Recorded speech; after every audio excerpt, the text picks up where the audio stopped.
এটা হচ্ছে সিরাজঙ্গল বনগ্রাম সিরাজঙ্গল এলাকা। এখানে আসলে পানি যখন আসে তখন দেখার মতো একটি জায়গা হয়ে যায়। আর এই সময়েও কিন্তু এখানে বিকালবেলা আসলে অনেক লোক এখানে এসে সময় কাটায়। জায়গাটি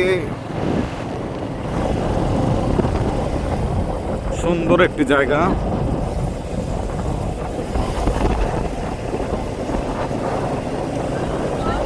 এক সময় এই জায়গা দিয়ে মানুষ চলাচল করতে ভয় পেলেও এখন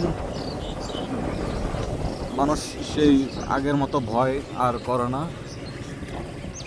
এখানকার যে শিমুল গাছ এবং বট গাছের ছায়া মানুষ অনেক বসে থাকে।